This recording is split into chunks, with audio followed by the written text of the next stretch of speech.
are you able to see this first slide? Great. Okay. Hi, everybody. Like I just mentioned, my name is Dobrzynski, and I really appreciate you all being here today. Like I just said, I recently graduated from the UW with a Master of Design, and my thesis really focused on this topic. So today I will be talking about making art together at home. I'm often asked as a designer why I'm interested in this space. This is my great-grandmother, Doris Bartlett, here in all of these photos. My grandmother is a little baby on the left-hand side, and I am all the way on the right-hand side with my great-grandmother. She was diagnosed with Alzheimer's disease in 2001 when I was only 7 years old. Luckily, she lived in a mother-daughter style home in central Pennsylvania, where my great-uncle Chuck was able to take care of her and check in on her multiple times a day. Because of this, she was able to age in place and live in the home that she knew for 60 years. During this time, there were really no community programs. There still really aren't in Watsontown, Pennsylvania. Not like here in Seattle where there's so much going on when COVID isn't happening. And the stigma of dementia was really prevalent here as well. So no one in my family ever talked about her having Alzheimer's disease. At her funeral when she passed away, they asked for donations to be, or she asked for donations to be made to the American, Diabetes Association, because she didn't want anyone to know that she had Alzheimer's disease, which was really upsetting to me, and why I'm really interested in helping destigmatize dementia. And when I turned 12, I started to write letters back and forth to my great-grandmother, and Chuck, my great-uncle, would mail her letters to me and then deliver my letters to her. Even though she would confuse dates and times and forget people's names, her penmanship never faltered. It was so beautiful. And she doodled in the margins of the notes, and she would make little drawings. And I really never thought of it as something interesting at the time. I didn't think much about it. In 2009, she passed away when I was 15 years old from Alzheimer's disease. And this has had a profound effect on me as a designer and me as an individual, and how I want to use my skills as a designer. A few years ago, when I started graduate school, I went back to my childhood bedroom in New Jersey and found these letters that my great-grandmother had written to me. Seeing her penmanship and these doodles as an adult really made me start to wonder if creativity could unlock or even create new forms of communication between those living with memory loss and their loved ones. In April of 2019 is really when I started to first explore this space during graduate school at the University of Washington. This is when I met Mary Grace Becker, who I'm sure you all know and love, who runs this amazing program. And with her help, I ended up pairing with two nonprofits, Elderwise and The Gathering Place, who through their programming show that people with dementia can still be active and participate in their communities through acknowledging their creative abilities. I ended up creating an installation at the Seattle Design Festival block party with the two nonprofits, Elderwise and The Gathering Place.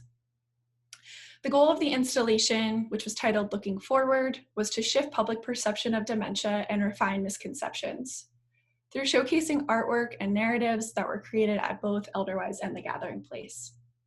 Elderwise volunteers, who can be seen on the right here, walked visitors through the space and explained what the nonprofit did and how they could become involved.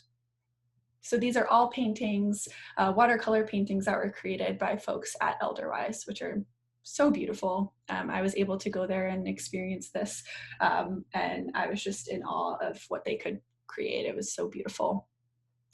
The installation not only showed their artwork, but encouraged the making of art within the space. So Elderwise volunteers also did live wet-on-wet watercolor demonstrations, which is the same process done at Elderwise programming. Over the two-day block party, over 500 visitors of all ages painted and displayed their artwork on what I like to call the watercolor wall. These are just a handful of paintings that were left at the installation, and it's so amazing to see everybody's creativity. I've started to scan all of these, and so hopefully I'm hopeful to have a library and accumulation of all of these soon. But what I found the most interesting and inspiring during this weekend was the conversations that were happening between people within the space. For instance, this mother who's off to the right, you can kind of see her a little bit, used this space to explain to her daughter why her grandmother sometimes forgot her name. This was a space that opened up dialogue and encouraged perhaps tough conversations surrounding memory loss to happen. After the festival, it was really an easy decision for me to be in this space for my Master of Design thesis. For my thesis, I was inspired by this quote, that we can change the environment to better suit us. I started to think how art within homes, in one's own home, could potentially enhance their daily life.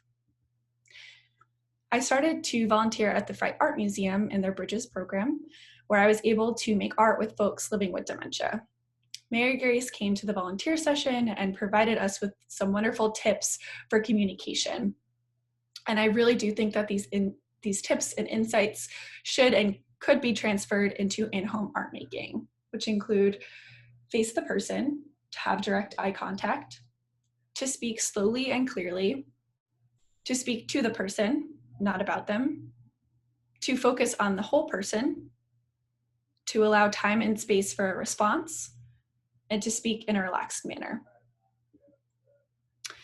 I then set out to see what types of materials people like to use when they were creating something. Was clay more enjoyable than watercolor? Do the materials need to be expensive, or could they be from the craft store?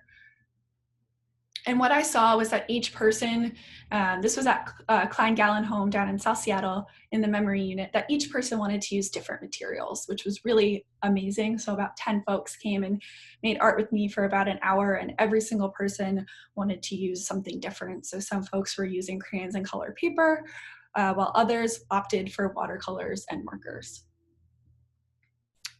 Another woman spent about an hour and a half painting with both pastels and watercolor. You can see here quickly her painting. She did a very similar pattern on each piece of art, but it was so beautiful. She painted with me for about an hour and a half, just on her own. She was having the best time and didn't want to leave. And she just kept painting. And it was really a social event. So within the home, I encourage this to be a social experience. So to have conversation, to really have discussion, and I'll get into that a little bit later. But at Klein Gallen, these two women were really helping each other create something that ended up so beautiful. The one woman on the left, her friend who's holding the paintbrush, she said, "I'm not an artist, I can't create anything." And her friend got up and walked over to her and she's like, "We're gonna make something together." And so she asked her what she wanted to use, and she helped glue down these little pieces of paper that I had cut out previously. And they ended up staying for the whole hour and really just had a great time together. And while it was great that I could be at this art making session at Klein Gallen, I knew that I wanted to make this sustainable for both the folks living with dementia and the care partners. I wanted to remove the barrier that art was really only for people who considered themselves artists, and really empower the care partners to engage in art making as a form of communication and daily activity. So I started with providing artist-inspired projects. The first project was inspired by Henry Matisse, who you can see here. In his older age, he started creating collages from his bed, and he said it was the most inspiring and beautiful pieces of artwork he had ever created. So the programming that I created for Klein Gallen, for the artists and their caregivers, really provided visual references and also a biography about Henry Matisse in order to provoke conversation. There were also questions in case individuals became stuck. So if the care partner didn't know what to keep asking, the programming provided yes and no questions. It provided open-ended questions. So there was really these beautiful conversations happening about color and shape and form, and conversation that could potentially happen usually only in museums. I wanted to kind of try to bring that into the home and into this space. The shapes that the artists used were pre-cut by me and sent to them via mail. The other materials were also purchased by my own funding. I'll get into this a little bit later, but making art in the home doesn't have to be an expensive experience. So I was able to purchase like 6 months worth of materials for 6 to 10 residents for about $250. So it is definitely something that if you and your loved one are creating something maybe once or twice a week, you could do for a very small amount of money and still create beautiful things. Some sessions of art making, we found out what worked and what didn't work. For instance, here we found that the glue that we were using to glue down some of the pieces didn't work with this thicker board that we had. So I figured out what materials were working together and what weren't working. And I have this information in a materials library that I would be happy to share with you, and I can show you at the end of this presentation. Moving on to a project that was conducted a few days later, I tried to include non-traditional art making methods into the programming to keep it fun and engaging for folks who might not like pastels or watercolors or, making collages. So I tried to really make projects that were accessible and that people really enjoyed depending on their mood, one day from the next. So this was a project inspired by Man Ray's rayographs, which he so humbly named after himself. The programming included information or includes information about the expected time frame that you should spend creating together, the materials that are being used, and how to set up a project. It also includes biography about the artist, which really does start conversation. It also gives background on what a photogram is, in case you or your loved one have never heard of what a photogram is. It gives you some sort of background into the whole of the project. I also provided the care partner and the artist with what the final piece could potentially look like, but this was just for reference. So when you're creating, I think that the end goal isn't really what you should be aimed after. You should be aimed after creating together and using the time to kind of have provoke conversation and to make together.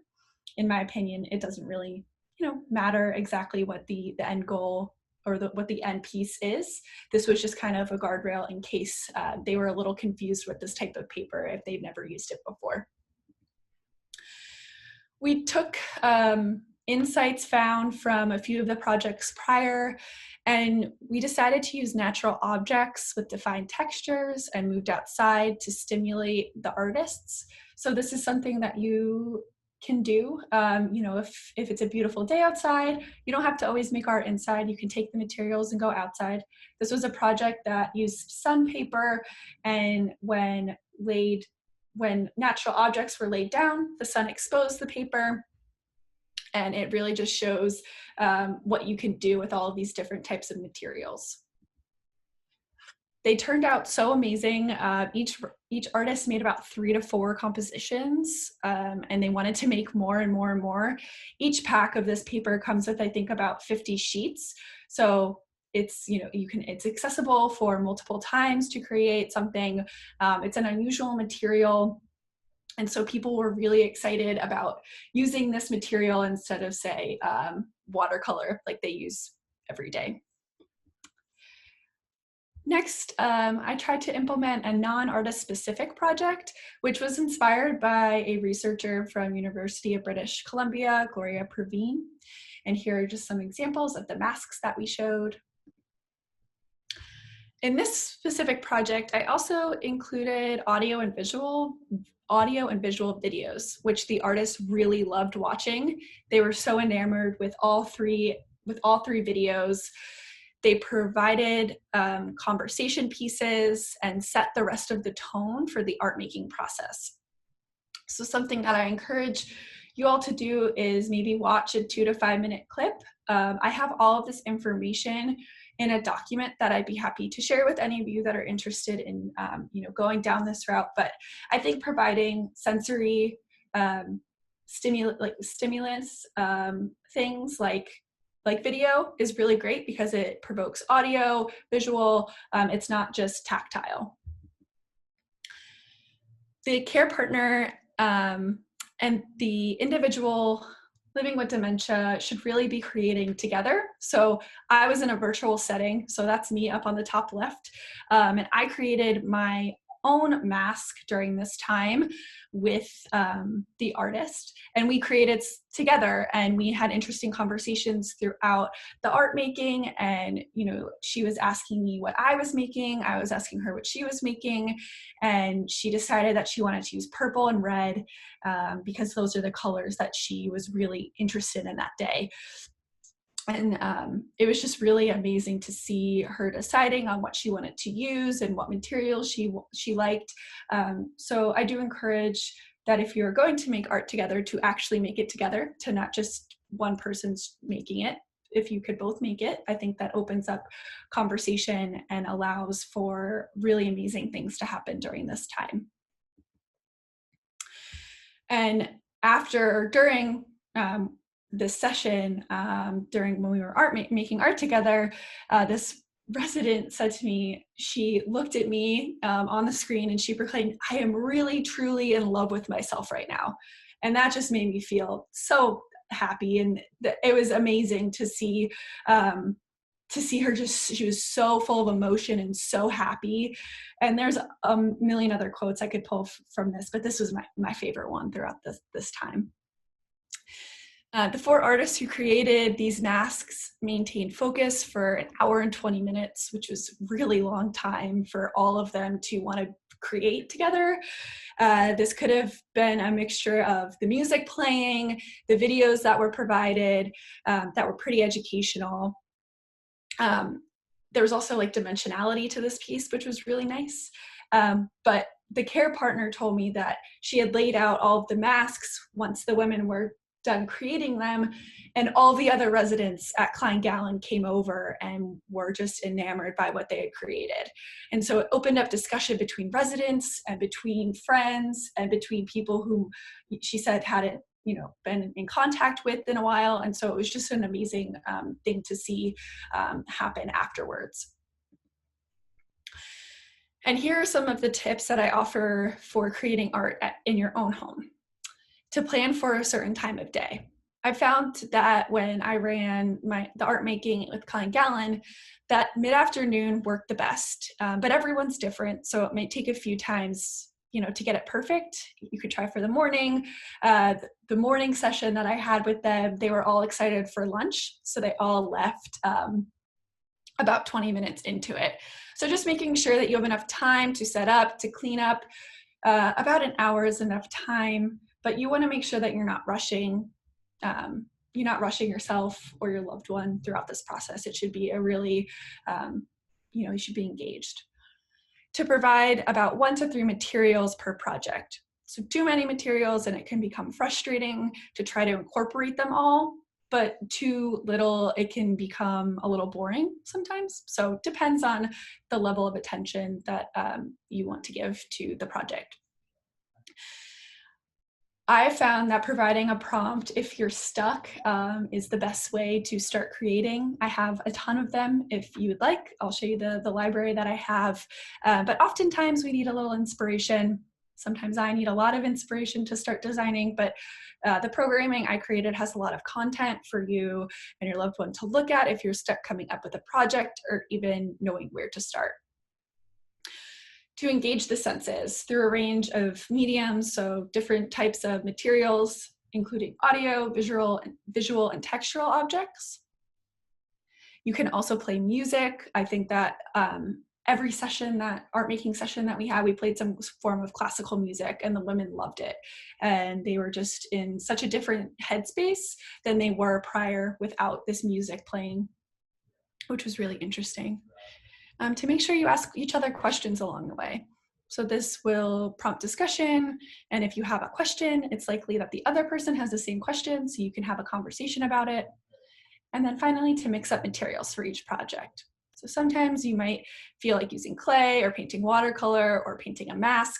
Whatever you feel like making that day, you can make it.